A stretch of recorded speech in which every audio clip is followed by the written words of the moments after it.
મંદિરમાં મોટી રકમ મળવાના લૂંટના ઈરાદે મોડી રાતે હુમલો કરી મહંતને મોતને ઘાટ ઉતાર્યા હોવાનું ઉજાગર. ધાંગધ્રાના કુડા રોડ ઉપર બાલા હનુમાનજી મંદિરના મહંતની હત્યાનો ભેદ ઉકેલાયો.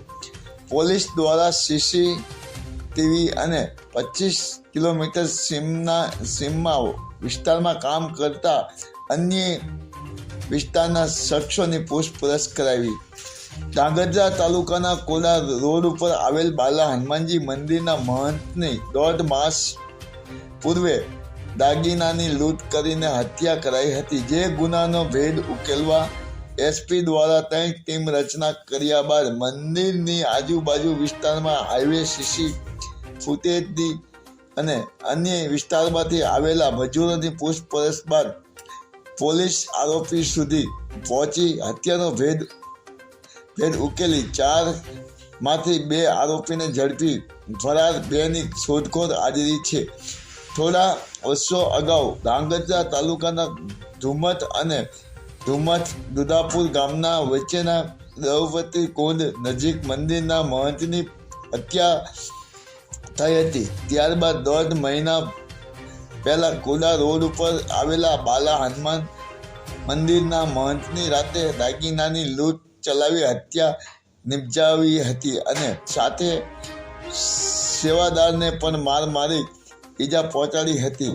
આ ઘટનાની જાણ થતાની સાથે એસપી ગિરીશ પંડ્યા સહિત પોલીસની ટીમ ઘટના સ્થળે પહોંચી ગઈ હતી, પરંતુ મંદિરમાં આજુબાજુમાં ક્યાંય પણ સીસી ફૂટેજના કેમેરા ન હોવાના કારણે પોલીસને હત્યારાનો ભેદ ઉકેલવામાં ખૂબ જ મુશ્કેલી પડી હતી. સેવાદારની પૂછપરછમાં માત્ર 4 હિન્દી ગુજરાતી બોલતા અજાણ્યા શખ્સો હોવાની પોલીસ પાસે માહિતી હતી. ત્યારબાદ એસપી માર્ગદર્શને ડીવાયએસપી જેડી પુરોહિત સહિતની રચના જિલ્લા લોકલ ક્રાઇમ બ્રાન્ચ તેમજ એસઓજી અને ધાંગધ્રા તાલુકા પોલીસે 3 અલગ અલગ ટીમ બનાવીને મંદિરની નજીકના હાઈવે ઉપરના સીસી કેમેરા, મંદિરની આજુબાજુના 25 કિલોમીટર સીમના ખેતીવાડી વિસ્તારમાં કામ કરતા મજૂરો, ફેક્ટરીઓમાં હિન્દી ભાષી લોકોને પૂછપરછ હાથ ધરી હતી. ત્યારબાદ ડીવાયએસપીની પુરોહિતને બાતમી મળી હતી કે કુડા વિસ્તારમાં પરાક્રમસિંહની વાડીના મજૂરોને હત્યાનો ગુનો આચરેલ છે. બાતમીના આધારે એલસીબી એસઓજીની ટીમો બનાવી ધાંગધ્રા તાલુકા પીએસઆઈ જે જાડેજાએ વાડીમાં જઈને શખ્સોની રાઉન્ડ અપ કરી પોલીસ સ્ટેશને લઈ જઈને પૂછપરછ કરતા મહંતની હત્યાનો બીજા અને શખ્સો સાથે મળીને ગુનો કબૂલાત કરતા બંનેની ધરપકડ કરી બીજાને 2 ફરાર આરોપી શખ્સોને પોલીસ શોધખોળ હાથ ધરી છે. ફેક્ટરીની વાડીના મજૂરો ભાડુઆત વેરિફિકેશન જરૂરી. હાલ ખેતીવાડી વિસ્તારમાં મોટા ભાગના દાહોદ સહિતના વિસ્તારના અજાણ્યા મજૂરો કામ કરે છે. ફેક્ટરીઓમાં પણ પરપ્રાંતના શ્રમિકો કામ કરે છે અને ભાડુઆતો પણ અજાણ્યા હોય છે, જેથી આથી ગંભીરતાની ઘટના બને ત્યારે આ લોકોને કોઈ માહિતી ન હોવાની ગુનેગારો સુધી પહોંચવા પોલીસ સ્ટેશનને મુશ્કેલી પડતી હોય છે. મોટી રકમ લૂંટના ઈરાદે હત્યા કરી એસપી સુરેન્દ્રનગર જિલ્લા એસપી ગિરીશ પંડ્યાએ જણાવેલ મંદિરની મોટી રકમ મેળવવાની આરોપીની આશા હતી, પરંતુ વીટી કડા સહિતના ચાંદીના દાગીના મળતા લૂંટ મહંતની હત્યા કરી હતી. પરંતુ મંદિરમાં આસપાસ ક્યાંય સીસી ફૂટેજ ન હોવાના અનેક જગ્યાએ તપાસ બાદ ખેત મજૂરો કડી મળતા ભેદ ઉકેલાયો હતો અને સુરેન્દ્રનગર જિલ્લાના એસપી ગિરીશ પંડ્યાએ પત્રકારો સાથે બેઠક કરીને પત્રકારોને માહિતી આપેલી હતી. માયાજાન ન્યૂઝ ચેનલ જયેશ ચૌહાણ, સુરેન્દ્રનગર.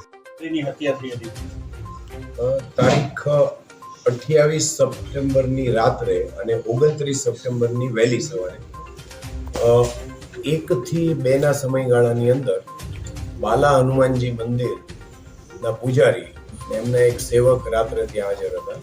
તે રાત્રે લગભગ 4 જેવા ઈસમો કે જેઓ ગુજરાતી અને હિન્દી મિશ્રિત ભાષા બોલતા હતા.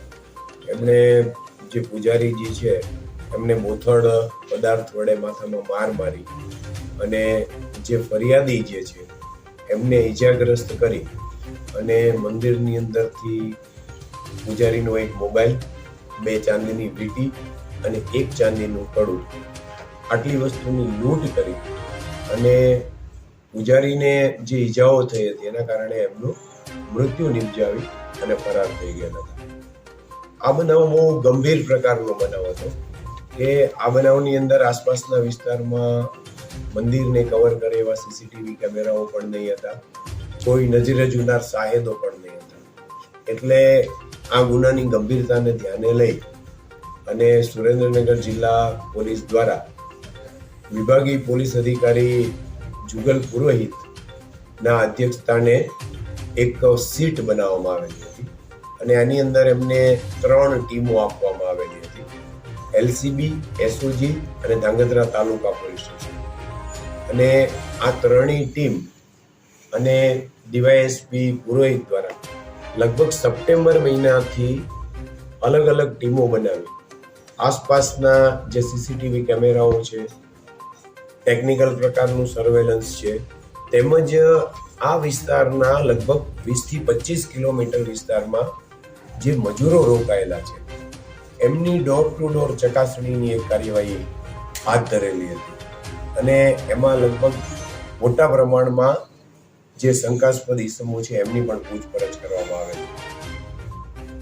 આ જે આખી સમગ્ર તપાસ દરમિયાન ડીવાયએસપી પુરોહિતને એવી માહિતી મળેલી હતી કે જે પુડા આસપાસના જે ખેતીની જમીનો છે એમાં કેટલીક જગ્યાએ દાહોદથી આવેલા જે મજૂરો છે રોકાયેલા છે અને આ બનાવની અંદર એમની સંડોવણી હોય એવું એમને થોડીક માહિતી મળેલી હતી.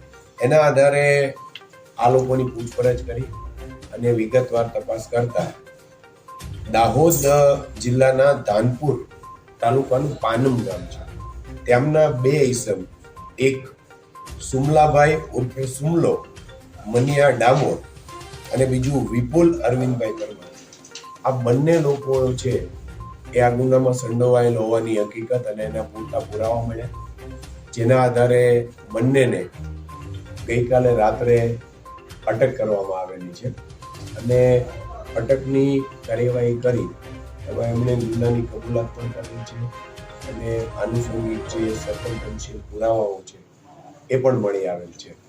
આ બનાવના સમયે એ બંનેની જે આગળ પાછળની અને સમય એમની હાજરીની પણ ચકાસણી કરવામાં આવેલી છે.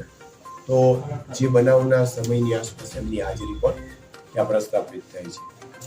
ફરિયાદ અનુસાર કુલ 4 ઈસમો આ બનાવમાં સંડોવાયેલા હતા, એટલે બાકીના જે 2 ઈસમો છે એ બંનેના આજે વધુ તપાસ કરી અને જરૂરિયાત જણાય તો રિમાન્ડ મેળવી અને એ પણ તજવીજ કરવામાં આવશે. અમને આશા છે કે ટૂંક સમયમાં અમે બાકીના 2 આરોપીઓ છે એમને પણ પકડી લઈશું.